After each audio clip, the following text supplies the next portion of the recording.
Over 60? These 5 exercises are better than walking. The narrative is a familiar one, almost a cultural trope. Upon reaching a certain age, the prescription for health becomes a simple, daily walk. And let us be unequivocal, walking is a marvel. It is foundational, accessible, and a gentle steward of our well-being. For countless individuals, the ritual of a morning or evening walk is a sanctuary for the mind and a balm for the body. But what if we have been sold a story that, while comforting, is incomplete? What if, after 6 decades of life, the body isn't just asking for a gentle stroll down memory lane, but is, in fact, yearning for something more? Not more exertion, but more intelligence. Not more strain, but more strategy. The science of aging, gerontology and exercise physiology, paints a picture far more dynamic and hopeful than the simple walking is enough mantra. As we cross the threshold of 60, we aren't merely accumulating years, we are navigating a series of subtle, physiological shifts. We begin a quiet, often unacknowledged negotiation with time. The currency of this negotiation is not years, but capacity. The capacity to rise from a chair with effortless grace, not a grunt. The capacity to lift a grandchild, or a suitcase, with stable confidence. The capacity to catch ourselves from a stumble with the agile reflexes of a cat. The capacity to stand tall, breathe deeply, and feel not fragile, but resilient. This is where the concept of exercise must evolve from a generic movement is good to a targeted. This movement builds that specific fortress. Walking, while excellent for cardiovascular health and mood, is a primarily linear, predictable activity. It does little to challenge our balance in multiple planes, it does not significantly stress our bones to keep them dense, and it does not systematically maintain the muscle power we need for life's spontaneous demands. To outsmart the natural declines of aging, we must be cunning. We must become architects of our own vitality, using specific, deliberate movements as our building tools.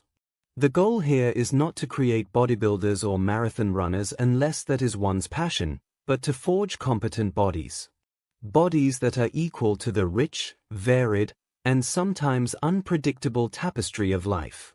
The following 5 exercise modalities are not just alternatives to walking, they are its powerful complements, addressing the critical gaps that walking alone leaves wide open. They are the unseen architects of autonomy. 1. The water's embrace, aquatic resistance training. Imagine an environment where gravity's constant pull is softened, where joints are freed from their earthly burdens, yet movement is met with a gentle, encompassing resistance from all directions. This is the realm of aquatic exercise, and for the post-60 body, it is nothing short of revolutionary. The magic lies in the physics.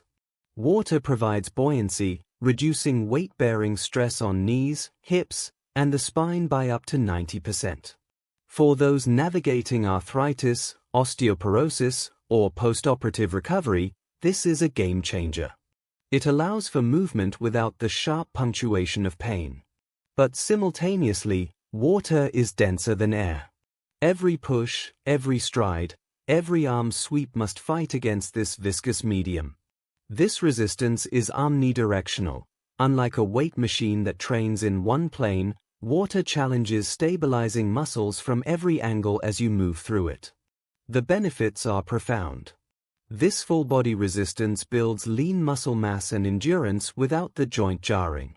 The constant effort to remain stable in moving water engages the core deeply, improving posture and balance. The hydrostatic pressure of the water acts like a gentle, full-body compression sleeve, reducing swelling and improving circulation. Furthermore, the thermal properties of warm water can soothe aching muscles and stiff joints, making movement not just possible, but pleasurable. How to embody it? This is not merely water aerobics to peppy music, though that can be fun.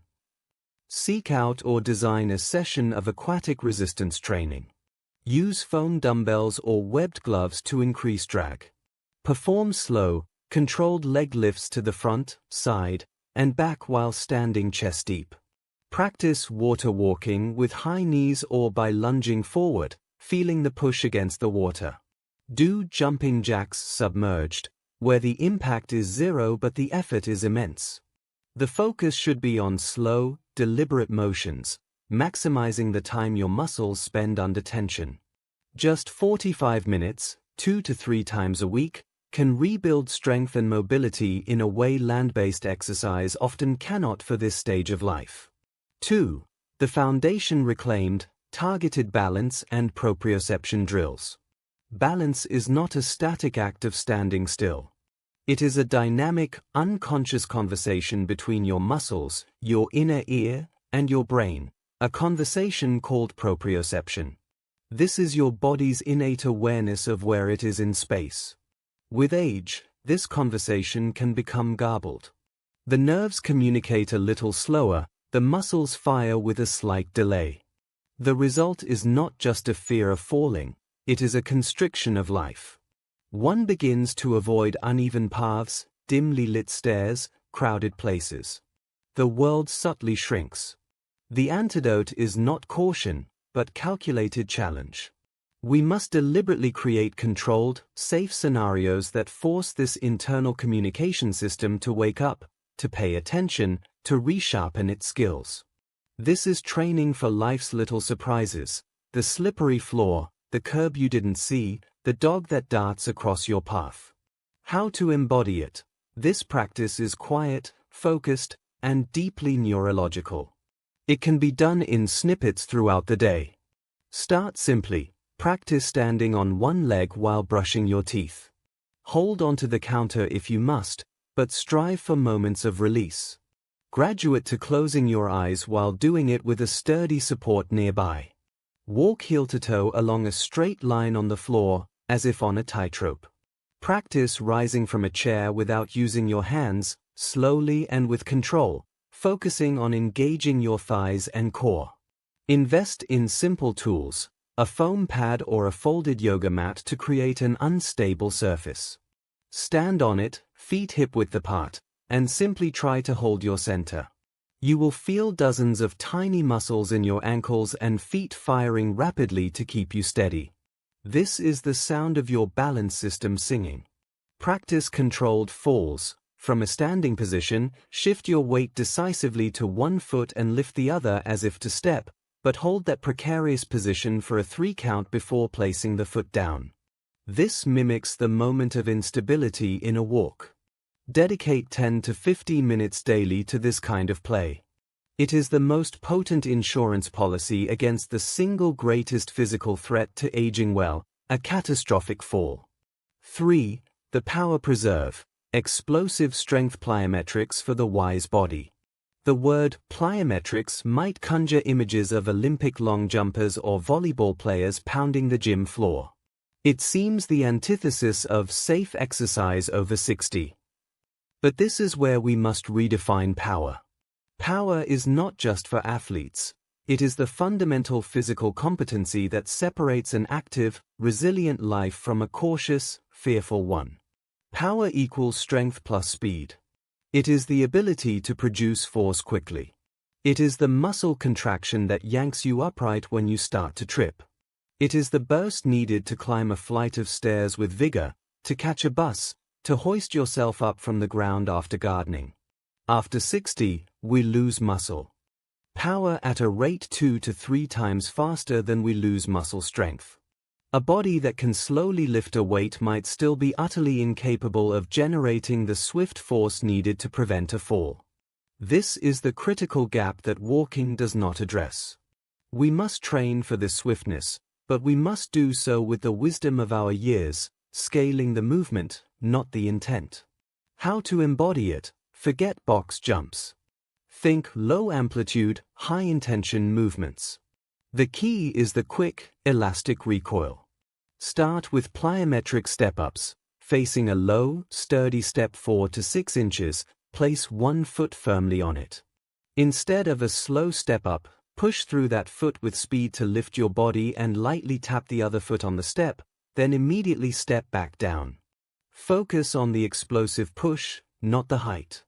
Practice quick foot taps. Stand before a step and alternately tap the step with each foot, as fast as you can with good form, for 20-second bursts. This builds fast twitch muscle response. Do medicine ball chest passes with a very light ball, 2 to 4 pounds against a wall, catching and throwing in one rapid, continuous motion. Even a simple, rapid bodyweight squat that transitions quickly from down to up without jumping trains power. The mantra is fast on the effort, controlled on the landing. Start with just 2 sets of 5 to 8 representatives of 1 or 2 exercises, twice a week. You are not training to jump higher, you are training your neuromuscular system to fire with decisive speed when life demands it. 4. The inner scaffolding, functional strength and compound movements. Life is not lived in isolation. We do not perform bicep curl movements in our daily routines. We squat to pick up a laundry basket, a movement combining hips, knees, and back. We lunge to reach a bottom shelf, a single leg movement requiring balance and strength. We push a heavy door, we pull open a stuck drawer, we lift a bag of groceries from the car trunk. These are functional movements, compound, multi-joint actions that mirror the actual demands of our days. Training with functional, compound movements is like building an internal scaffolding that directly supports your life. It ensures that the strength you build in the gym or living room translates seamlessly to strength in the world. This is in stark contrast to machine-based workouts that often isolate muscles, leaving them strong but uncoordinated for real-world tasks. How to embody it? Design your practice around movement patterns, not muscle groups. Your toolkit includes times the squat, the throne of functionality. Practice sitting back into a chair and rising without using your hands. Progress to air squats, holding onto a counter for support if needed. Times the hinge, the safe way to bend. Learn the hip hinge, pushing your hips back while keeping your back straight, as if closing a car door with your rear. This leads to exercises like bodyweight or lightly weighted deadlifts, which protect your back while strengthening your entire posterior chain, glutes, hamstrings, back. Times the lunge, a moving testament to single leg strength and stability. Practice stationary lunges, holding onto a chair, focusing on control down and up.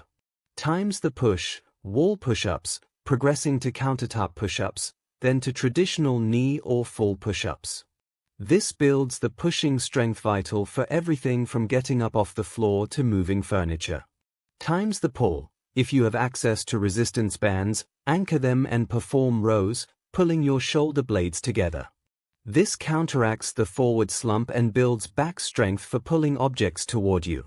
Times the carry. Simply walking while holding a weight in each hand. Start light, water bottles or soup cans. This builds core bracing, grip strength, and shoulder stability in a fundamentally human way. A simple routine weaving 2 to 3 of these patterns together, performed for 2 to 3 sets of 8 to 12 repetitions twice a week, builds a body that is capable, not just decorative. 5. The Silent Symphony, diaphragmatic breathing and mindful movement. Tai Chi, Qigong, Yoga. Finally, we arrive at the most subtle, yet perhaps most transformative, architect of all, the conscious breath. Our respiratory system changes with age. The diaphragm can weaken, breaths become shallower. This impacts everything from oxygen delivery to our cells to our stress response and even our core stability. The diaphragm is our deepest core muscle. When it functions optimally, it acts as a pneumatic pillar of support for our spine. Practices like Tai Chi, Qigong, and certain forms of yoga are not merely stretching. They are integrated movement symphonies conducted by the breath. They marry the physical elements we've discussed, balance, strength, mobility, with profound mental focus and diaphragmatic breathing. This is the pinnacle of intelligent movement for this stage of life. In Tai Chi, every weight shift, every slow, deliberate extension of an arm, is tied to an inhalation or exhalation. You are training balance under dynamic conditions, building leg strength through low-held postures, and nourishing the nervous system with a meditative focus that lowers cortisol and sharpens the mind. How to embody it? Seek out a beginner's Tai Chi or Qigong class, either in person or via a reputable online platform. The learning is in the slowness. Focus not on getting the form right, but on feeling the connection between your breath and the initiation of movement. At home, practice simple diaphragmatic breathing. Lie on your back, place a hand on your belly, and inhale deeply through your nose, feeling your belly rise against your hand. Exhale fully through your mouth, feeling the belly fall. Do this for 5 minutes upon waking. Incorporate this breath into your other exercises. Exhale on the effort of a squat, inhale as you release. This practice stitches the physical body back to the autonomic nervous system, creating a state of calm alertness, of ready resilience. Weaving the tapestry, a blueprint for the week. This is not about choosing one over the other. It is about constructing a mosaic of movement that addresses every facet of the aging body. Here is what a week in the life of an intelligent mover might look like.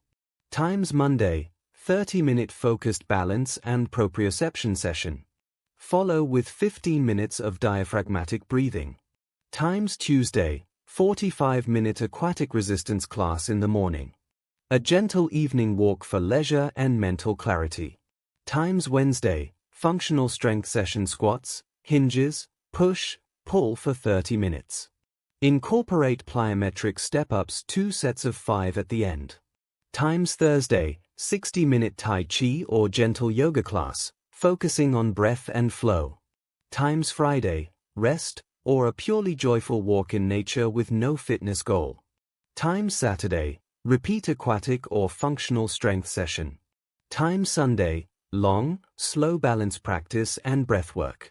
Perhaps a family walk.